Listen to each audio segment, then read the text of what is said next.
Hello जोजोलाप्पा नमस्ते सबैजनालाई। आज चाहिँ हामी बजार जाँदैछौँ। हामी भन्नाले मेरो बहिनी पनि मलाई भेट्नको लागि आएको छ र साथै मेरो आज छुट्टी पनि पर्नाले आज चाहिँ हामी दिदीबहिनी मिलेर नयाँ डिस केही खाऊँ भनेर सोचिरहेछौँ।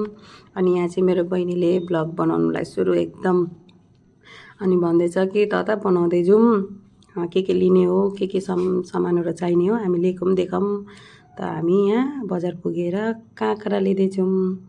काँक्रा, गाजर अनि टमाटर चाहिँ लिएर बाँकी त सामान हाम्रोमा रेडी छ घरमा।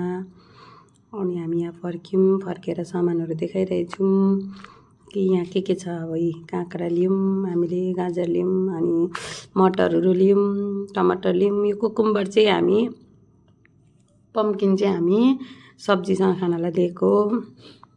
साथै अनि दिदी पनि रमाइलो दाँत देखाउँदै त्यति हाँस्दै हिँडिरहेछौँ बोल्दै। यो हाम्रो सामान। यहाँ चाहिँ अब हामी रुम पुगेर चाहिँ अब कटिङ सुरु। अब के बनाउनु गइरहेछौँ त बन्दाकोपी काट्दाखेरि चाहिँ भन्नेले तपाईँहरू चाहिँ सोच्दै गर्नुहोस् है, हाम्रो नयाँ डिसहरू चाहिँ के चाहिँ रहेछ त भनेर। र यहाँ पनि हेर्नुहोस्, अब यो बनाएको देख्दा चाहिँ हल्का थाहा भयो होला तपाईँलाई के होला यो भन्ने। खासैमा चाहिँ हामीले ट्राई गरिरहेछौँ यो हल्का गिलो चटपटेको लागि सामग्री आलु मटर बोइल गरिसक्यौँ, प्याज धनियाँ काँक्रा सबै काटेर हामीले रेडी गरिसक्यौँ। यो भेजिटेबल हाम्रो रेडी भएको। यो चाहिँ हाम्रो गिलो चटपटी बनाउनुको लागि नै एकदम टमाटर र हल्का त्यो भिडियोमा हेरेको रेसिपी रेडी गरेको। यो चाहिँ अचारको तेल। अब हेर्नुहोस् यहाँ बनाएको हामीले यो मुराई चाहिँ म डब्बामै राख्छु रुममा खानको लागि यसो चियासँग कहिलेकाहीँ।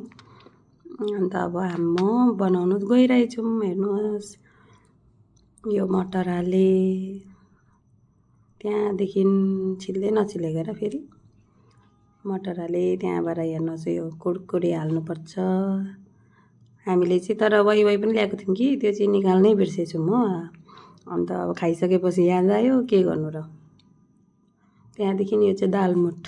आहा यति मिठो छ यो दालमोठ। त्यहाँदेखि बिस्तारै एक-एकवटा सामान हालिसक्यौँ। खोइ त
हेलो। यहाँ चाहिँ हाम्रो भाडा फेरि चेन्ज भएको छ किनकि त्यसमा चाहिँ हाम्रो भेजिटेबलले नै सबै भाडा ओगट्यो। त्यसले गर्दा हामीले फेरि अलिक ठुलो भाडामा मजाले मोलेर बनाउनुको लागि फेरि भाडा चेन्ज गऱ्यौँ यहाँ।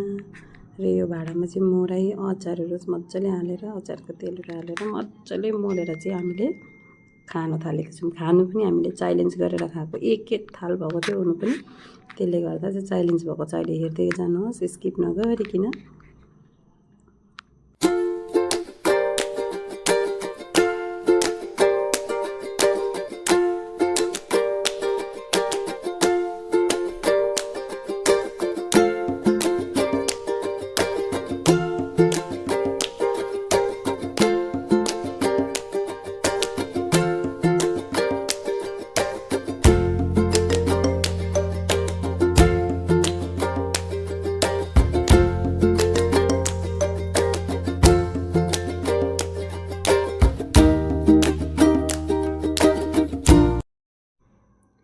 यहाँ चाहिँ सकिन आँट्यो। अब हामीले मोलिसकेर अब खानुलाई रेडी हुँदैछौँ। कम्पिटिसन चल्छ अब दिदीबहिनीको।